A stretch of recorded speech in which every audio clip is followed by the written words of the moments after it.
15 from across the lower North Island.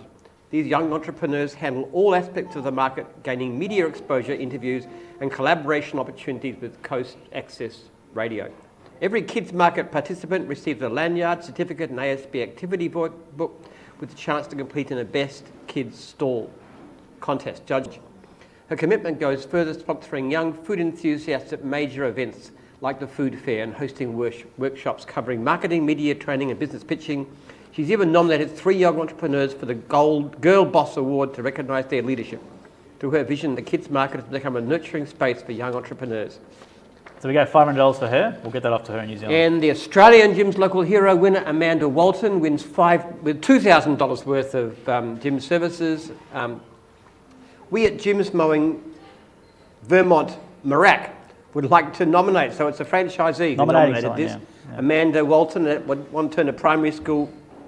Amanda's worked tirelessly to plan and participate as a volunteer in various fundraising initiatives, like hosting a farmers market to sausage sizzles to upgrade and repair play and student learning areas that required maintenance to school. She's often given up her weekends, as well as arriving early in the mornings and leaving quite late in the evening to keep the school environment tidy. She goes above and beyond her principal duties, and early birds at the school will see her with a blower in her hand, cleaning up the walkways and dusting. Due to recent storms, certain areas of the school, like a collapsed portion of the fence and play area sails that were damaged by the wind, is in need of trade work. That goes beyond Amanda's fundraising activity and would greatly benefit from $2,000 worth of Jim's services. That's it. Congratulations to both. There we go. So local heroes, you can go to the Jim's websites for New Zealand or for Australia. You can nominate someone, and every week we pick the stories. We actually read the actual people who submission, so that's a really good one as well. So $2,000 every week and $500 for New Zealand. All right, so let's get into it. First question there. Okay, because since it is the off-work kind of interview thing, so I just wanted to ask, what is your favorite TV show of all time? Favorite team? TV show. Oh, TV show. Yeah. Yep, TV show. I tend to like historical dramas like White Queen, White Princess, Wolf Hall, Becoming Elizabeth. So basically, stories built around historical events. Like, I'm a real history nut. So those 4 which are on stand will be my absolute favourite in terms of TV shows. I've got to admit, my wife and I have watched Big Bang Theory twice through, which is very, very trivial, but quite fun. But okay, since you've got a same name or almost same surname, Jim Penman. As who? The Big Bang Theory Jim actor. Parsons, Yeah, Jim Sheldon. Penman. Yeah. Oh, Sheldon. Jim Parsons, Yeah. the guy who plays Sheldon. Sheldon, yeah. Yeah, I'd like to think I've got a bit more social tact than him, but maybe not. My wife would say you're exactly like him. Yeah. Oh. She says I've got borderline, I've got mild case of Asperger's because I'm got deaf ear to people quite often. Yeah. I have watched that 3 times. You watched it 3 times? Yeah. Yeah, it is fun, isn't it? Yeah, so There you go, good question. That's That's a good question. Yeah. Good man, that's how easy it is. So if you've got a question, guys, feel free to come up and ask Jim. Just come up and ask him. Even though we've got them written down here, we prefer to come up and ask. We want to get your face in there, get the clip going. So we're going to start with your name and which division you're doing. Your division. I'm from IT division. Yep. IT, yep. My question is, when you started your business, any mistakes that you have done, and how did you tackle them? And what's advice for us as a new franchisee advice and mistakes when you first started? Yeah, I did a lot of stupid things. One of my worst mistakes, which I've made repeatedly, is that I keep on going into things I don't understand, like tourist ventures and computer shops and trading exchanges and all kinds of stuff. I have this tendency to just want to burst into something, I don't understand it, and then I make a mess of it. I've always done better at sticking to what I know and just improving that. And look, the same advice basically to anybody. You've got to start in business. The key is to relentlessly look at what you're doing and say, how can I improve that?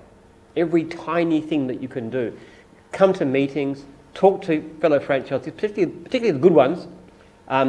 There's a lot of brilliant stuff online too. We've got a directory which we're just setting up, which you can get through the franchisee website. You'll see a whole lot of stuff about things like how you can improve your conversion rate and how you can get a better price for things and just improve your efficiency and how to sell things to clients, doing upsells, and how to use pay for work guarantee. There's a mass of really great videos from the best people in Jim's group. We've got So some if you good ones keep with on IT learning- as well. We've got some good ones with IT specifically too. So if you're joining IT, I'd recommend Adam. Adam's interview is a really good one because he talks about it, yeah. We should have a special section, we didn't talk about that today, Yeah. where people can talk about each division, you know, IT, cleaning, Yeah, mowing. I'll do that, yeah. So you have specific divisions. We're trying to work out how to make Yeah. it accessible. Yeah. But yeah, keep on learning. That's the secret. And that's, if you look at me, I've made so many stupid mistakes. If you've read my book, have you read my book yet? Sort of. Little. You started, Sort of. You can say you haven't, it's all I right. started. you started, that's good, but you haven't just got it, so it's only training. But the thing about that is, one of the things it says all the time is all the mistakes I've made. Because I don't want you to think that I am so incredibly bright and never make mistakes. I've made a lot of really stupid mistakes. So you can do a lot of dumb things as long as you do a few things right. And one more question. Yeah, go ahead. So, in a funny way, if you have any superpower, what could you have done to rectify? If I had a superpower, I would have the power to be able to judge people. If I could shine a light and look at somebody and say, that person is going to be a successful franchisee, this person here is going to fail. Now, the great majority we succeed with, but that 5 or 10% who fail is a really hard thing to take. If I could just have that one thing, and the same thing with staff too, to know who's a brilliant staff member, who could you pick? That would be my superpower. It'd be much better than me able to fly like Superman or see through walls or you know, trivial by comparison, being able to judge people. And, you know, we try hard, but we make mistakes, and it's very painful. The most painful thing that I ever have to do is to recognise a franchisee failing, and sometimes they do, and I hear about it. And I think, what could we have done? How could we have known? How could we have helped? Did we make a wrong choice? What did we do? Could we have trained better? Could we have supported better?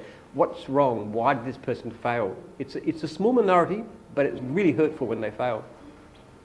Good questions. Very good question. Thank you. That's how easy it is, guys. Come up and ask Yeah. him a question, everyone gets a prize. Who's got a question for Jim? I know you wrote them down, but come up and ask them. Who wrote their stuff down? Come up and ask whatever you want. Go for it. We've got one online, so I'll read to you. My name's Charles, Jim's Mowing from Perfect. Tassie. Yes, just want to know, with expansion of going overseas, what your thought process was there, and where else? Going to Canada, for argument's sake. Why Canada? Oh, well, the only reason we're in Canada is because somebody rang us up from Canada. Well, let's start Jim's mowing. That's how easy it is in another country. That's how it happened. He actually, this guy rang from Canada, and he got through somehow to the Gold Coast, not the national office. And so I don't know how he managed to get that phone number, and then they passed it to us, and so we said to him, come over to Australia, and we'll take it from there. So we get it. It's like most new divisions start. Usually somebody comes to us. We don't have a particular plan. It's very difficult to expand overseas because the culture of gyms is so distinctive. And what tends to happen when you go away and you don't have people coming for training like you have this week, they don't quite have the same values. So you must have thought that there was value going to Canada, though, then? Well, it was more the person themselves. We thought he'd be a good leader. That was more the point. It's like when a person comes with a new division, it's got to be a decent idea, but mostly are they the right person? Have they got the leadership skills? Have they got the integrity? Do they care about franchisees? Are they capable? Those kinds of things. So people is everything. Honestly speaking, if you've got the right people, success is very easy. And we've got some incredibly brilliant people in Jim's group, and more coming through. You never know. People in this room here may some of you may come out, one or two may come out to be very successful, start up a new division or become a franchisor, or maybe take us to a different country. Who knows? We've got a lot of great entrepreneurs, and they're always coming forward. And okay, here's an avenue for you. Is there a country in mind you want to take us to? South Africa would be good. South Africa, because we've got a lot of South African franchisees who come over here. A lot of people who are interested in the franchise Yeah. who come here. Yeah, South Africa is it's a different situation because the labour costs are so low. Yes. So it'd be very difficult to do something like mowing or gardening, because let's face it, you've got money in South Africa, you can afford to employ a gardener, can't you? It might apply better for things like maybe dog wash, or which requires a lot of equipment, like a trailer, or something like skilled trade, like maybe plumbing or those kinds of things. You have to do it differently. I'll tell you this, I reckon the highest earning franchisee in Jim's group is a South African. I reckon there's two of them I know 'em, because I interviewed them on the podcast. They're all both from South Africa. They're just, their work ethic's amazing. South African franchisees do extremely well. That's good to know for you. Yeah, they do extremely well. I don't know what it is, but you guys do extremely well. Whereabouts are you from? What part of South Africa? Cape Town. Cape Town. Yeah. Yeah. We do find, the good thing about South Africans is you can't rely on the welfare state, can you? No. In Australia, you just go on the dole and you can be quite comfortable. Don't have any such things, so you've got to be a worker to survive. And that's a benefit from our point of view, because you guys can't be lazy. You'd starve. Thank you. That's true. Well, the two guys I'm talking about, I won't say their names, but one's doing in his first month, he did 40k revenue in fencing, and another guy, Mowing, is going to be, he's in his third year, he's earning 1.5 million for the year revenue. So, good businesses, really good businesses. All right, who's got a question for Jim? Come up and just ask Jim on the mic. Go for it. Even though I've got him here, just come up. Don't have to put your hand up. Just go for it. Come up. Rob. Anyone who asks Jim a question on the mic gets a prize at the end, so easy to do. Yeah, Jim, I'm Rodney. I'm mowing in Tamworth. Hey, Rodney. On a personal note, like you've done this business for a long time, you would have copped some compliments from some pretty high people. Who's probably the highest one, the best compliment you've copped through doing this business? Good question. We didn't have that one before. It's a good question. It's original. I don't know. I don't think most important people know about me, or at least they don't talk to me very much. I don't think Daniel Andrews is one of my biggest fans. No, I've read that. It wasn't, certainly. I did a fundraiser for Peter Costello once, and so I said, when I was introducing him, I said, Peter, you said one for mum, one for dad, and one for the country. Well, I've got one for mum, one for dad, and 8 for the country. How's that? So he thought that was pretty good. Yeah. Well, Jim doesn't really network with those sort of people, I guess, but they get mentioned on podcasts and stuff, which are some pretty big ones, like Boris and stuff has mentioned Jim's before. So there's a pretty big entrepreneurs who mention him on shows and stuff, but never. I've come from a pretty solid business background, like with companies like Gallagher, and they've put us through some serious training, but nothing probably like we've done today. Well, that's a very nice compliment. I appreciate that. And Pickles and those guys who pride themselves on doing that, but it's not. They don't look at themselves as probably as hard as what this does, I suppose. Yeah. I think they could learn something if they spend the time. So. It's very practical training here because everybody who's talking has done it. We're talking from personal knowledge, just like my knowledge. I was a mowing contractor 15 years, so I know what I'm talking about. And when you see people succeeding and failing, you want to know why. Really good question. Yeah, very good. Negative comments, definitely Daniel Andrews, who's publicly had a crack at you multiple times on TV. That was a pretty big one. The Assistant Police Commissioner at Jim's Mowing franchisees, that was another one back in the day. There's a few things happening. But not good things, though. Not good things. I don't think prominent people like me very much. No, definitely not. Could be another gentleman coming up. He's a new father. Yes. He's got a very cute son. How old is your son? 5 months. 5 months. 5 Yeah, months, 5 yeah. months. And I'm just having a little word with his wife there about maybe having at least 1 or 2 more. She's listening. And I said, Do you want to say it in loud? yes. And I said, if you need any help to actually encourage her, you just contact with me and I will have a word with her. Because I believe... Just have me more with him. I'll change my mind. She needs to see the... Well, one of our franchises also had twins based on what Jim said, so that was true. So that's happened before. Yeah, he said it was direct. And he's actually named them, given their middle names as David and James, so as a tribute. I think it was really nice. That was one of our best growths this year, people having kids. It's a great thing, isn't it?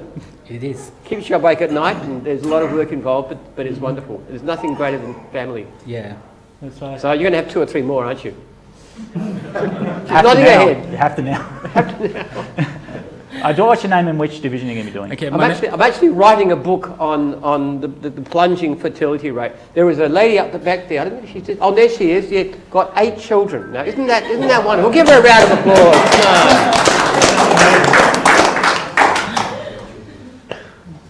8 children. Sorry, go ahead. 8 children. My name is Maz and I'm from Jim's Laundry Services. And my question is that at what point you thought that you were heading the business in the right way, and what happened that you thought that? Sorry, what was that? What point you had the business going the right way, or? And what happened that you thought that you were heading a business in the right way? Well, I don't know how to answer that. It took me a long night to realise that I did have a good business. I never really thought this mowing business gardening business of mine was ever going to go anywhere, I was always looking for something different. It only just gradually occurred to me that it was a pretty good business. And it's kind of surprised me. I mean, you could have bowled me over the feather if you told me 35 years ago I'd have 5,500 franchisees. I thought maybe I'd have 100. I mean, I really just didn't have any idea how well it would turn out. So it was just gradual. You just look at it and you say, wow, this is amazing. You start up thinking you can do something on a small way, and then people just like what you're doing, and then they more and more come in. And then you get, you know, continued growth happening. Like you know, when COVID came and I objected to the lockdown because people were being shut down for no reason. That was pretty bad because I got a lot of flack.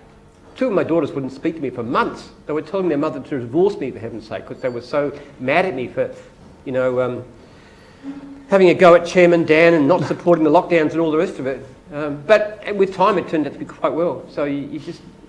Wasn't any certain time to say no, that? there's no certain thing. Successful businessman The now. key to a business, as I said before, is you just got to look at what you're doing and say, how can I improve it? It's not the big things, it's the little things that count. The tiny, tiny things. You know, I had a franchisee approach me. I think I mentioned that on Monday morning, just last week, about not getting enough meetings locally. So I looked at that and looked at what we were doing and how we were doing it. And I said, this isn't good. We should have more local meetings. So I've started to talk about that and how we're going to make that happen. More face-to-face meetings, maybe different divisions meeting together in regional areas. It's just tiny ideas all the time. And it's the same with your business. You know, just little tiny things that you do every day. And it's like, if I can do this, I can save 5 seconds off that particular job. Or I can save 1 minute traveling if I do it this way. Or I can do my accounts more effectively. I can just constantly looking, how can I give great service, less time? And the people who are successful are not the people who are most brilliant in the beginning. They're the ones who improve the most ongoing. And the last question, what would you think about next 10 years about Jim? Technology is going to be a very big thing. We've got changes going right now. We're spending quite a few $1 million a year on software. It's being completely rewritten by February next year. It will be rewritten in a new platform which is a lot more robust and faster. By about 12 months from now, we've got a whole lot of new brilliant systems in place. It'll do things like it will remind us when a franchisee hasn't called a client, remind the franchisee. It will automatically note appointments, so the customer knows where we're going, knows when we're coming.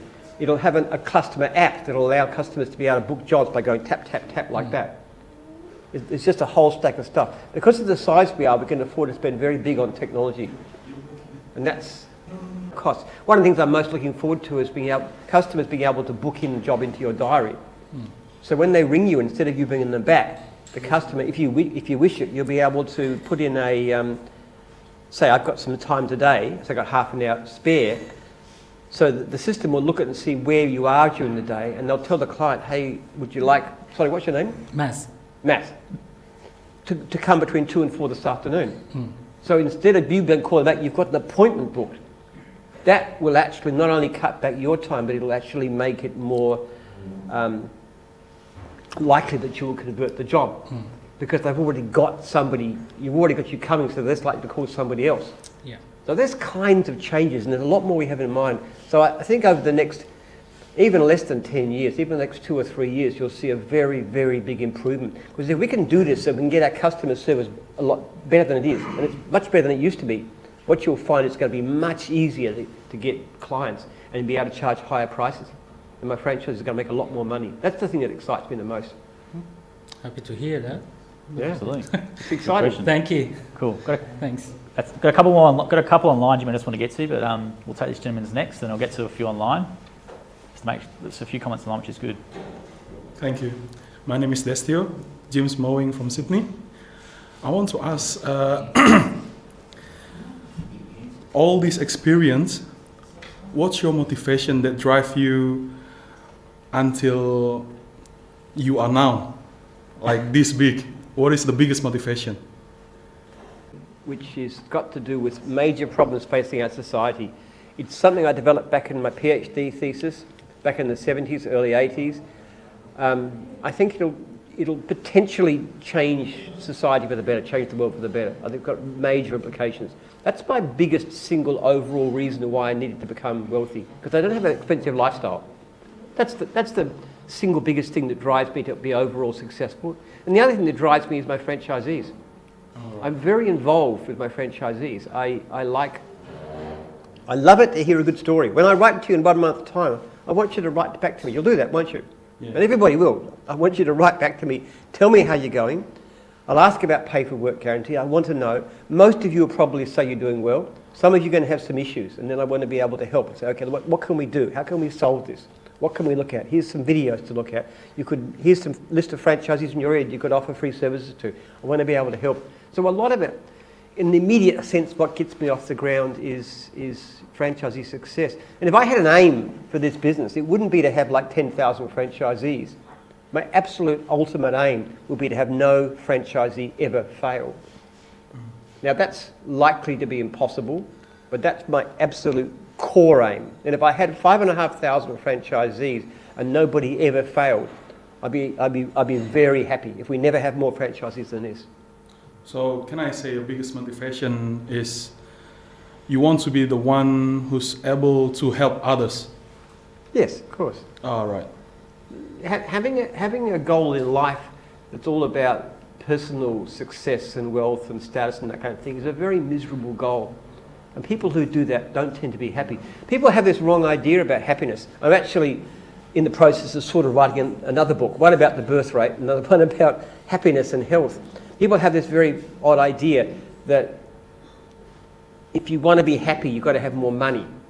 And then you can buy more stuff and you can have a bigger house and a better car and better holidays and stuff. In actual fact, money has surprisingly little effect on happiness past a certain level of income, about an average income.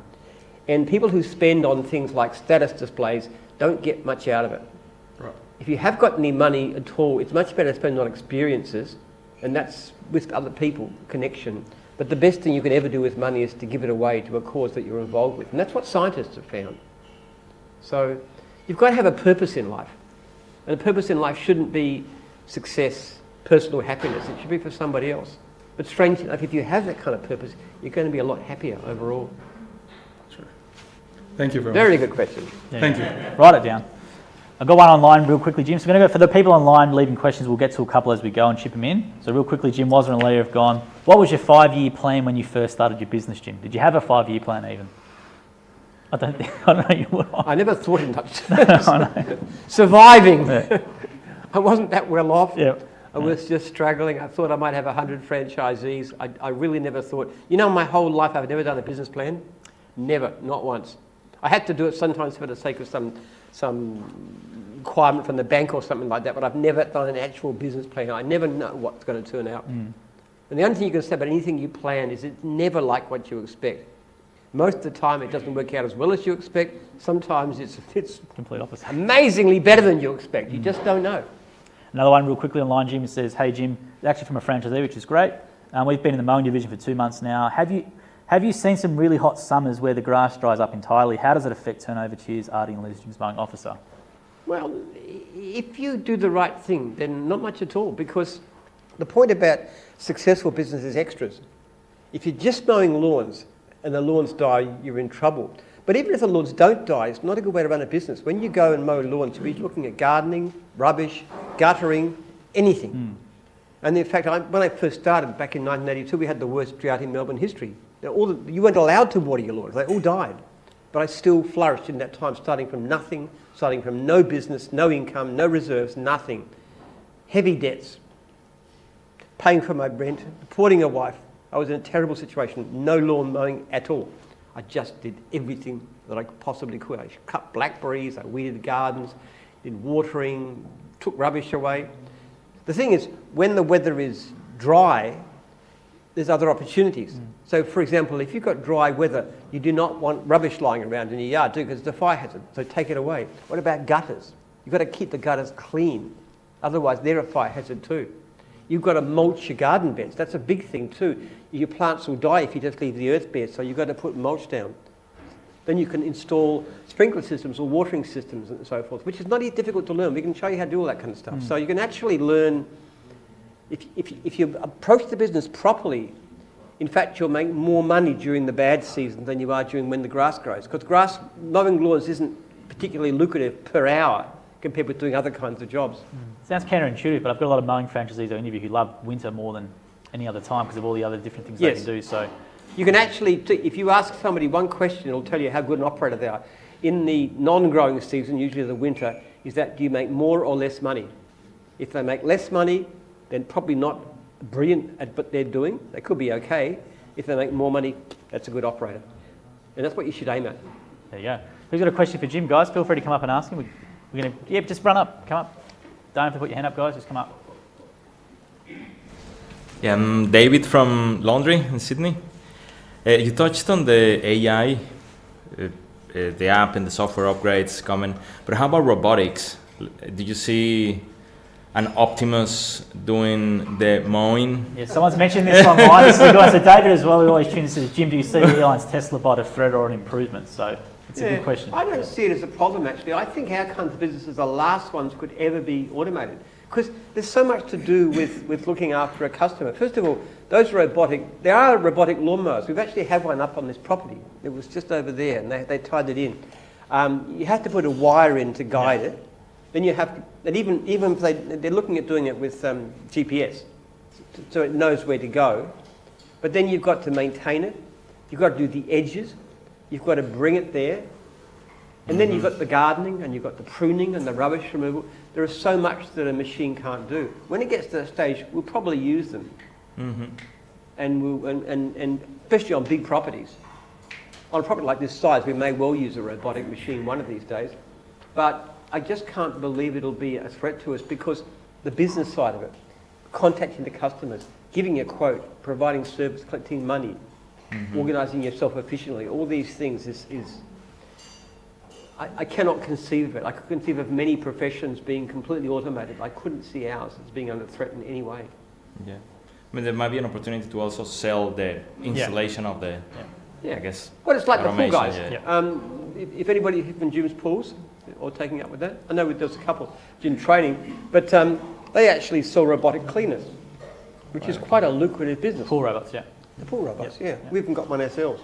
And they sell them and they set them up, but they still need to come and maintain it. They still need to balance the chemicals and stuff. There's nobody does that for them. So it's actually rather than being a problem, it's actually a benefit because they make money from it.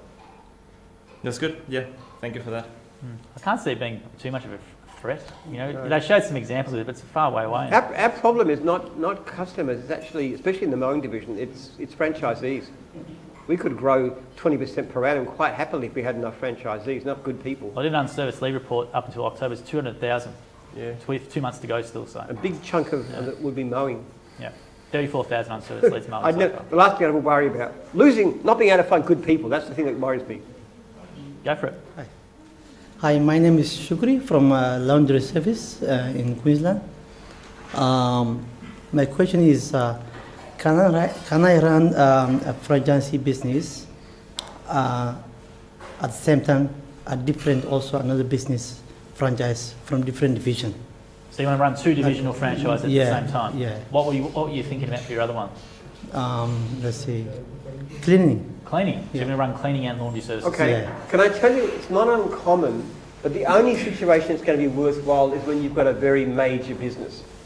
So some people employ lots of people in one division, and they buy another franchise to employ lots of people there, often cleaning and mowing are the two most common ones. You will find as a franchisee, whether you're in cleaning or whether in your laundry, you'll very quickly have all the work that you personally can handle. And if you want extra work, we can give you work cross-divisionally. So for example, if you're doing laundry and you'd like a bit extra work, you can approach me and I'll tell you how much, say, cleaning work is available. And you can take any unserviced leads from cleaning as well, without needing to pay another $800 a month or whatever for the fees. If you get to the stage where you've got a whole stack of workers and you think, wow, now I want to have a whole stack of workers doing cleaning, that's the time when we should talk about it. But otherwise, if it's just you, it's not worth paying double fees. Thank you very much. Good question. Good question. Yeah. So you can, but how common is it that franchisees have 2 franchises, dual franchises? It's not overly common, but... that I know of anyway. There are a few. There's some, I know one guy who's in Mowing, he's got a fencing franchise, so he runs a crew with that and he manages that quality somehow. There's a couple who do cleaning and carpet cleaning together, which have separate things, so. Sometimes when a franchisee is very, what I call it, ambitious, they can actually have two franchises in the same division, so they get double share of leads. Yeah. That Buying happens extra territories at times. yeah. But then again, that's when somebody's got a lot of employees and you really want to boost them up. That's where it normally happens. Usually it's not a particularly good idea because, you know, a fees average about 6% of turnover, which is not a lot, but you don't want to be paying 12% if you can avoid it. There you go. And real quickly, one online, Jim, from someone on YouTube, which is great. Hi, Jim. Is Jim's Plus the same as Bizza? And is it still running as a part-time independent? Could you please explain it to me in a nutshell? Yeah, Jim's Plus is basically the same thing. It's just a different name. Bizza is a system where we sell unserviced leads from that our franchises can't handle to independents. And if you want to go down for it, all you got to do is to be in touch with us. Let's go to the website, bizza.com. Yeah, bizza.com, and book in for that. We actually provide, we charge by the, and you get whatever's available, depending on who else is in the area and so forth. So it's pretty good. Part of the deal is that all the profits go to benefit franchisees. We think this franchisee advertising, so they deserve the profits. So we do things, we're probably close to $1 million this year that's coming through. And we do things like we had some flat screen TVs, which they worth over $1,000. They had $250. They actually all went within less than an hour. Other great deals too. We had tickets to the football, all kinds of things. So we just use that as a franchisee benefit system. Absolutely. Cool. Got a question, guys? Feel free to come up and ask Jim. Yep, just come up. Go for it. Go for it. Yep, go for it. Yep, absolutely. Don't need to ask permission, guys. Just come up and ask. Go for it. I'm Lina from cleaning. So what do you think the biggest misconception people have about cleaning industry? I think the biggest problem people have is they don't understand how good money you can make. People have this idea that a cleaner's going to work for 30 or 40 bucks an hour, which is really not sensible, not necessary. We aim for $70 per hour, and you do it by giving a quote. So this whole concept of, that's one of the reasons we don't like to give hourly rates on the phone, because clients bring up and they want an hourly rate, they're thinking low, like you're a labourer or something, but you're not, you're a business person. That's the biggest issue. People just don't understand.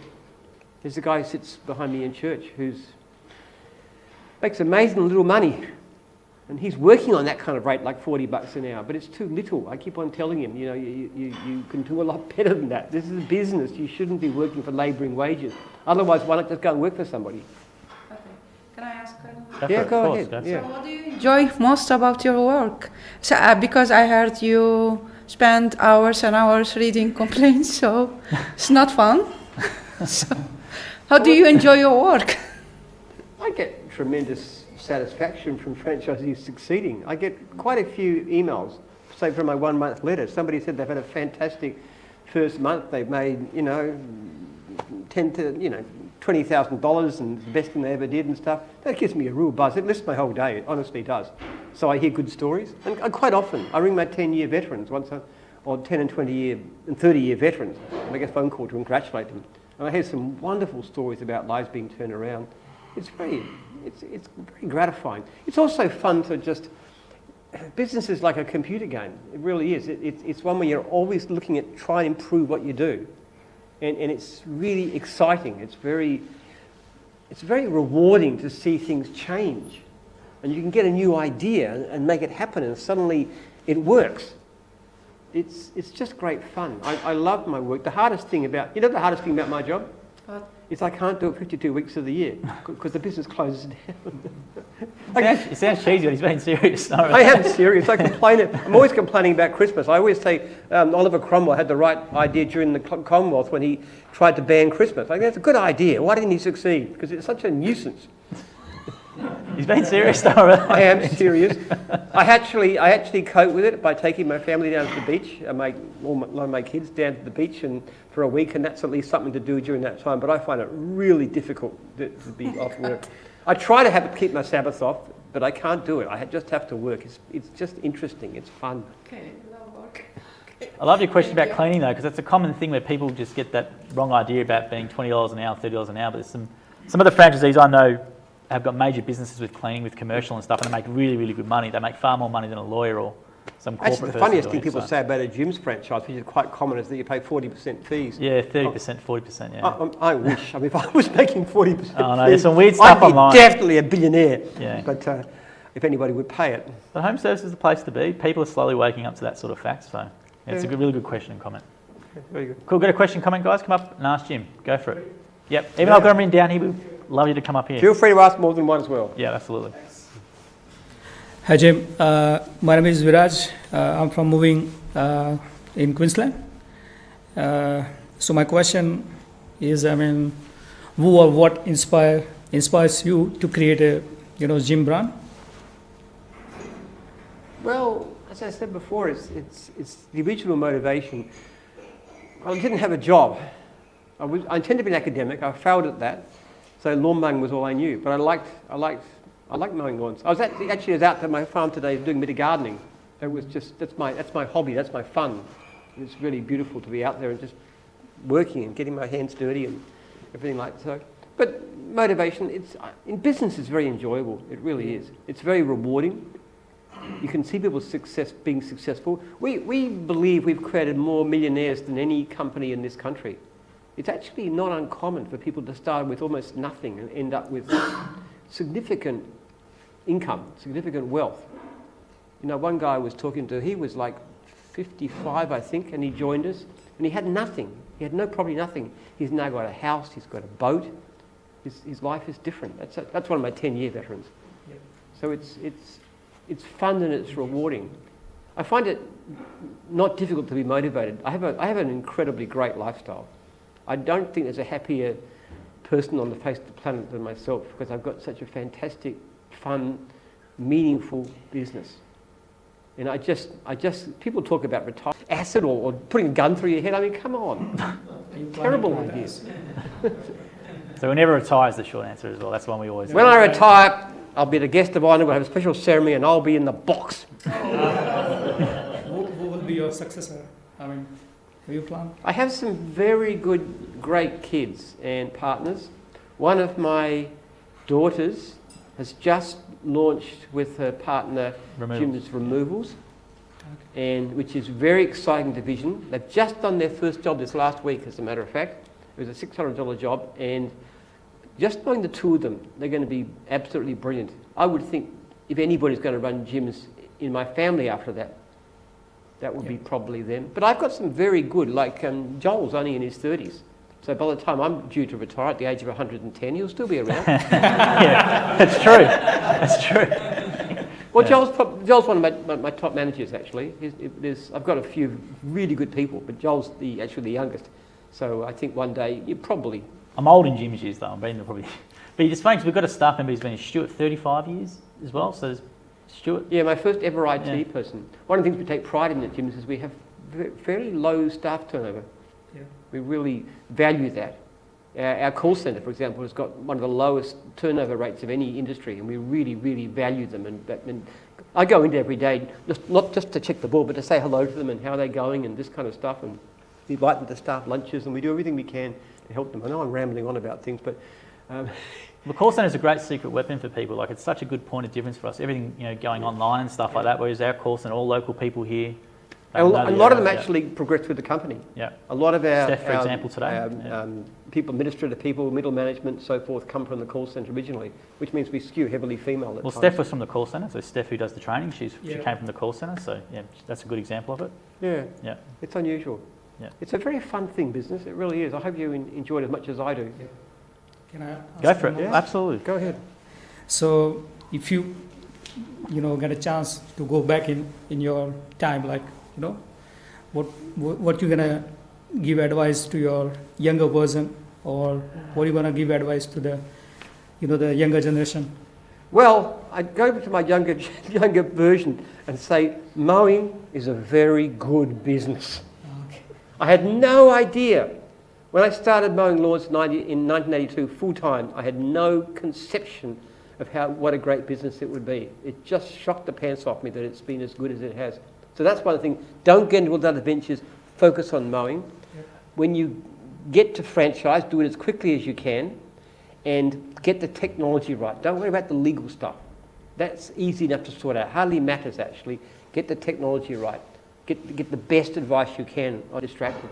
And also, a lot of things I know now that I didn't, like with franchising, things like the advantage of proactive calls, the key importance of meetings. I just didn't know. I didn't understand how important the network, the social support aspect of franchising is. We had to learn those a very hard way by seeing people fail and saying others succeed and saying, okay, what are we doing? If I could have got a time machine and come forward in time and done the course that you just sat through these 3 days, I would have reckoned it'd be worth millions and millions and millions of dollars to me. If I could start earlier, I would have done it so much more quickly because it's so much learning how to do things right. The focus on customer service, the way we do things like surveys and stuff, the complaints system, which has driven down the level of complaints. And as we've done that, the level of leads has risen dramatically. Even surprising to me, and I'm passionate about customer service, how much difference it made. But and then so many blind spots in technology. We had so many wrong people, wrong avenue. We wasted years and millions of dollars, unbelievable amount of money, in going down the wrong track with technology. So there's so many mistakes I've made. Yeah. But having said that, I'll tell you one thing. If I did have a time machine, I would never go back more than 15 years because I wouldn't undo any of my children. And I've done some really bad mistakes in my time, but I would never want not to have any of my kids.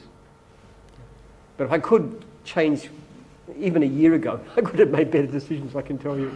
And I'll probably look back a year's time and I'll say, oh, you dumb idiot. Back in end of November 2024, why did you do that? Why didn't you do that instead? You've got to learn. Yeah.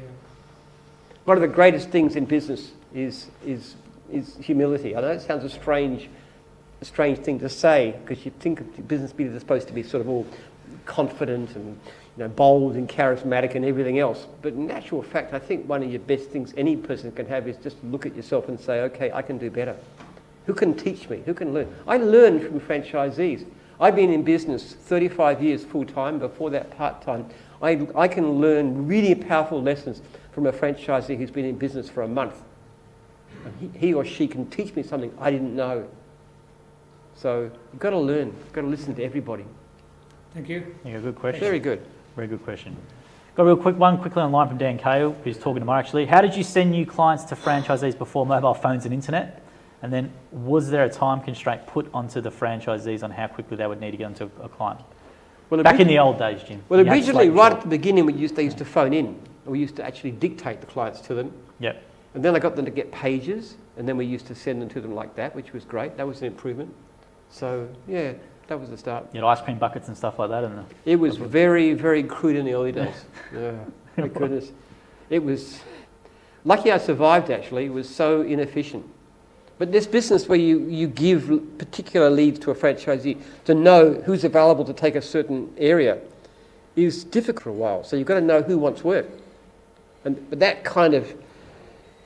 that's incredibly important because you're sending work to the right people, but it's also, in the beginning, it was incredibly expensive. So back in the day, you had the blackboard, literally, the blackboard. And literal blackboard, yes. Yeah, there we go. Got a question, guys? Feel free to come up and ask Jim. We've got heaps of time. Go for it, guys. Come up and ask one. Go for it. I've got them written down here, but we prefer if you come up and ask them as well. I'm going to read one out from here, though, the pre-done ones, because I think it's an interesting question. Nice hair as well. Thank you. Got a good beard, thoroughly approved. You just need the back. A lot of people will be jealous of that nice hair, I reckon. Yeah. Sorry about wearing sandals, not so professional. That's all right. I'm Sam from Sydney. I'm learning car detailing. You spoke about you're doing Jim's removals. I want to speak about it to you because today I heard about the technology and AI. Apparently you're introducing trackers for the customers to see where the workers are, like when they're arriving to the customer's house, for example.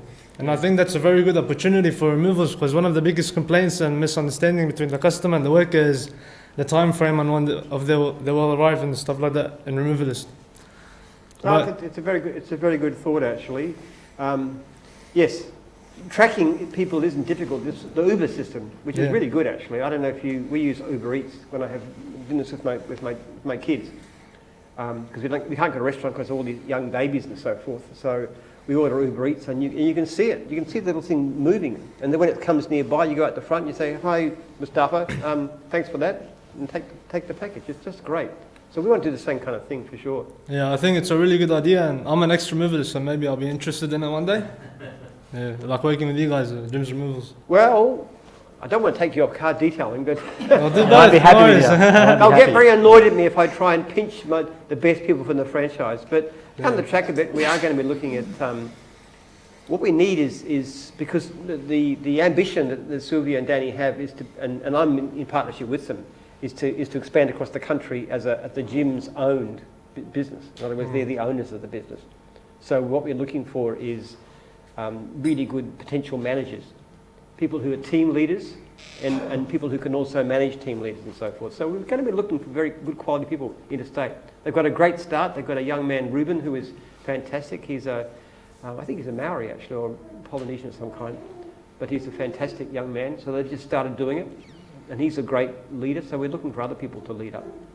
Same thing in fencing too. We're starting to set up fencing business ourselves, so we're looking for really top people for fencing. So just to clarify, are you looking to have franchisees with the Jim's Removals or not? Just workers? No, it'll be workers and managers. All right, that sounds That's what good. we're looking Alrighty. Just one more questions, please. One of the problems with a lot of these divisions in gyms is that we get so many leads, and we can't recruit franchisees fast enough. That's right. Actually, by putting workers on, it's easier to employ people. We think we can actually get rid of the unserviced leads.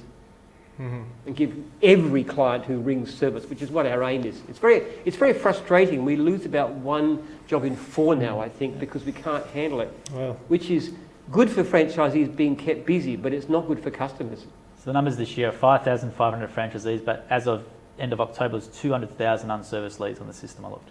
Yeah. Still, with that coverage, we've got that much unserviced work still. So. And some divisions, like removals and fencing, are particularly bad. We have so much unserviced leads. That's another reason we want to do it ourselves. That sounds good. I've just got one more question for you. I heard about Jim's Cafe to you. Jim's Mobile Cafe, was it? Yes, yeah. yes. Right. Well, we tried that, but as I said before, it's not just the idea. I think the idea is good, but the person who pioneered it really wasn't up to it. Because I'm thinking of opening my own mobile cafe to go to industrial areas. The removals, you can serve you a coffee as well whilst they're moving the house for you. Well, I tell you what, and don't let your franchise all hear this because they get mad at me, but down the track a bit, if you are hugely successful and you're making very good money in car detailing and you've got a great customer service record, you get in contact with me and say, I'd like to set up Jim's Mobile Cafe, and we'll talk about it. If you've got a great track record as a franchisee first, that's where we often look for our future leaders. It doesn't cost much to start a new division. The biggest thing you're going to have to do is to get the vehicle. Well, with that one, we've actually got all the signage ready to go. Yeah, you just need the vehicle, but we've got all the websites sitting there dormant and all the starter packs and stuff. So we'd love to do it if we could find the right person. We think it's potentially a very good division. It just needs the right kind of leadership. And that's the hardest thing. Anything will work if you've got the right leader. That's right. And I guess I'll talk to you soon then. Don't get a complaint. Don't get complaints. Don't get complaints. Don't get complaints. I would need to see, I'll give you some guidelines as to where you need to hit at. The average franchisee turns over a bit under $3,000 a week. I would like to see you, if you're working by yourself, turning over at least 4,000. If you've got workers more than that, and you'd need a customer service rating of 4.8 or better. Look at those as metrics. When you hit those targets, then we're going to be starting to say, hey, this is a really good quality franchisee. Just like Lance Sapati, who started driving school. Yeah. Driving school. Great franchisee, great, I think it's 5.0 customer rating, making very, very good income. Obviously a really, really, really good franchisee, and he's making a very good fist of the division. Yeah, he's doing great. The division, yeah. Alrighty. Well, thank you for your time, and I think you're very great. That's very nice. That's a nice compliment. Well, actually, we'll record this particular session. It'll go out, and so who knows, down the track a bit, this will be the start of the mobile cafe division with 100 franchisees. Who knows? It's needed. Maybe you. Absolutely. It all starts from here as well, which is a great thing about it. Guys, you got any more questions for Jim? Feel free to come up and ask him. Just jump up, go for it. I've got one here I want to get to about pay-for-work guarantee because I think it's an interesting one. And some online as well. Charles again from Jim's Mowing. Just with your brand being so big already, how do you expand?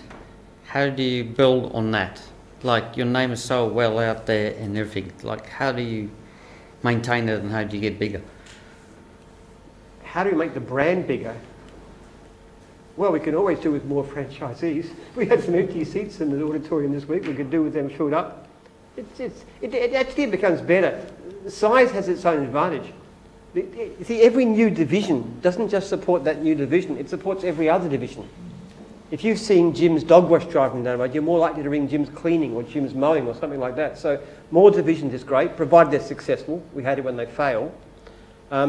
More numbers is greater. Usually the more franchisees you have in an area from one division, the more work per franchisee in that division. So how are you going to build more franchisees? Driver, all the podcasts and stuff, and trying to demystify. There's this misconception that you've got to be a corporate job or a uni degree to make really serious money. Trying to turn that around and say, no, you can actually have a cleaning business with employees, mowing, fencing, and make more money, more family time, and be happier. People still don't get the catch of gyms as well. It's too good to be true. So trying to demystify that arrogance that we've all been trained to at school to think you've got to go be a lawyer or a doctor to make serious money. No, you can do it doing a gardening business, you can do it doing cleaning. That's what the angle we're True, trying to actually. do. You look at the growth we've had since pre-COVID. We had about 3,800 franchisees. We're now 5,500. I would think the most of the reason was simply social media, which is this guy. Just people understanding what we do and hearing the good stories and understanding the potential for it. People just don't understand it. They have this concept that you've got to go to university. You've got to do a degree, which for some people is not a bad way to do it, but a lot of people just aren't suited to it. Dan Cole, that you'll be hearing tomorrow morning, is a perfect example. He's a high school dropout. By the standards of the larger society, he's a failure. He's now, early 30s, Yeah. He's a multi-millionaire. Yeah. He's one of the top franchisors in the country. And I can't imagine where he's going to be in another 10 years' time. But he wouldn't have thought about the pathway. That's the thing. How do you get someone like that to know about the pathway at an earlier stage or have the confidence to do it, right? So that's the key, right? And he was very scared. He said when he did this course here, he was very nervous. It's He his said, last resort. Am I making a mistake? Is this really a mistake? This is a lot of money for me. It was 25 grand or whatever. It was... last resort. It was all his money, yeah. And he didn't even strike that much in training. I don't remember him from training. He's just one of those guys that, what are you doing? I saw you're turning over close to $1 million a year. He's got a 5.0 rating. He's doing this and that. Wow, this guy's amazing. So, there you are. Yeah. Still a lot of work to do about spreading the gym's message all the time. So we try and do a lot of content just to try and correct that sort of stuff as well. Got a couple more online real quickly, Jim, which I want to get to. We could have 100,000 franchisees. We have no trouble with that. It's more just finding the right people and looking after them in the right way. Not that I have any particular aims, but there's more than enough work in the marketplace. You know, people think that we are saturated, but in actual fact, we're only a tiny fraction, even of the gardening industry. We're only a very small portion of the whole. Most people are independent. I'll tell you something funny about this. We had someone in the comments say, gyms should be looked at by the ACCC for dominating all the marketplaces and stuff. And I looked at the stats. It's like in mowing, we're only 13% of the total small business gardening market in terms of the number of business, only 13%. So that's right. Not as big as what people think. We could be bigger, much bigger. The demand is there. We just haven't got the people. So I've got a couple online quickly, Jim, I want to get to. So if someone's got any, hi, Jim, can I buy a franchise now? I'm on a working holiday in Australia. So someone's on a working holiday wants to buy a franchise. So I don't know how it works with visas. How long are you going to be able to stay here? Yeah, that's another one. To ask. Well, we'll have to ask it. We've got a lot of people who buy franchise on student visas and so forth, which is... Yes. Yeah. It's a sort of a backdoor to immigration, because if you buy a franchise and you're successful, you can build up quite a lot of wealth and employ people and stuff, and that is a sort of like a business migration. But people from Brazil do it. So a lot of people from Brazil have done it recently. Cleaning, dog wash, I know personally of, who've done that sort of route. So yeah. I guess you can, but you... Once you've got enough... Once you're successful in your business, it's a lot easier to become a citizen. That's one key to it. If you're employing enough Australians too. There's one online here real quickly. So Brad's responding to you about the technology. He says, well, why do we still pay paging fees? There's paging fees in the contract. He's asking, why do I still pay paging fees if it's all online? Yeah, because they charge us. Right, okay. We just pass the costs along. We have a paging fee and we have a technology fee, and seriously don't even reach a third of what it actually costs us to do these things. The costs have blown out of control. They really have. Not out of control, because it's the best way to grow, and in the end it'll really, really help us. But it's very expensive. And there's one here real quick. Is Una from cleaning here? Una? Do you want to come up and ask your questions? Because I thought they were good. There's really specific questions which I think will be useful to everyone about pay for work guarantee, and the other one was about same day. Oh, yeah. Yeah. Or you can ask anything you like, but that's the ones I've read there. Una from cleaning here in Melbourne. The pay for work guarantee one was, you know, we do on-road training and we go like learn from a bloke that's already a franchisee that's already doing it. Yes. Can you claim pay for work guarantee by doing that again, pretty much? No. Pay for work guarantee, you've got to offer free services to somebody. Because part of the idea of it, part of the idea is that the franchisor pays you, but the main benefit is it actually introduces you to potential customers, either directly or through social media posts. Oh, yeah. So what we want to do is to expand your business. And very typically, if you're going to do $100 worth of pay for work guarantee, you'll pick up a couple of $100 worth of work in some way. That is the normal experience. And if you do it for long, if you do it much of it, you actually tend to get so much paid work that you don't need to do it for long. That's our experience. That's what it's for. Yeah. It's to grow your business. You can work for somebody else. You can work for another franchisee. That's quite common in the early days. If you say, I've got some spare time, but then they'll just pay you. That's a different thing. Okay. The same day service one, because contractually, if a lead comes into your territory, you're supposed to get it. But if someone has, but if you don't have same day service ticked and someone else does near your area, yes, they get obligations to take that lead. Because you've said that I can't offer same-day service and the client insists. This came in because we used to get a whole lot of clients ringing up wanting same-day service. And we would say to them, like the call centre girls would say to them, look, we possibly can do it, I'm not sure. They say, that's okay, no, I need to know for sure. Hang up, all right? So this is a job we would have lost. Yeah. So then we put in a system in which said, okay, you can put down to say you will give same-day service, which is particularly good for new franchisees who've got a bit of spare time. Most franchisees don't. And then if you are in that situation and you're new and you've got a bit of spare time in the day, then you can put down for that and get it. But the alternative would be it wouldn't be giving it to the territory holder because the client's already said it must be today. Yeah. We don't say preference today, they say it must be today, otherwise I'll call somebody else. In that situation, if the territory holder can't offer it, which is common, then somebody else can get it. Yeah. So only if they ask for same day service. They have to actually specifically say it needs to be today. Yeah. Even if they say, I'd like it today if possible, we'll still give it to whoever is normal. Oh, yeah, yeah. It's only if they say it must be today, which is the jobs we were losing. We were losing lots and lots and lots of jobs because people demanded same day of service. Now we can pick on the one or two people who are available to do it. It's been great. Yeah. Very good questions. I read very specific ones before I wanted to read them out. Yeah. Is there something else? Yeah, one more. My son asks, what's it like to be a billionaire? A billionaire? He thinks you're a billionaire. Is it true that you're a billionaire? Or? Tell your son I have no idea because I'm not even close. They tried to put me down for the rich BRW rich list. BRW rich list, where you have to be worth about 250 million. And I said, don't be ridiculous. I'm not even worth a fraction of that. Yeah, Wikipedia is wrong. They said 500 million. 500 million, you've got net worth of 500 That's Wikipedia and stuff saying 500 million. Yeah. No. If you look at the turnover of all my franchisees, the turnover, it would be probably close to $1 billion. Okay, so that's not the same thing as my profit being $1 billion. That means you guys don't get anything.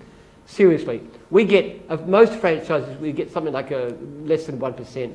That's our cut. That's the profit that comes through to me after paying all the costs and the franchisors and the call centre and everything else. So it's, I don't know, maybe I'll be a billionaire one day, but it's a long way away, I can tell you. Thanks, Jim. I'll let him know. No, good questions.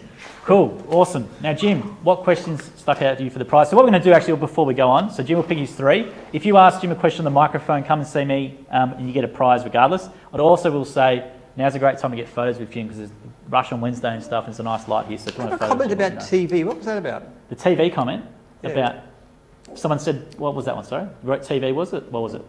Oh, TV programs. Who said that? Oh, the favourite TV programs. Oh, because there was a different question. Right, go for it. Take anything you like. You just can't take the laptop or Jim. People have tried both before. Cool. Take whatever you want. You take your pick pick. a prize. You're one of the first 3.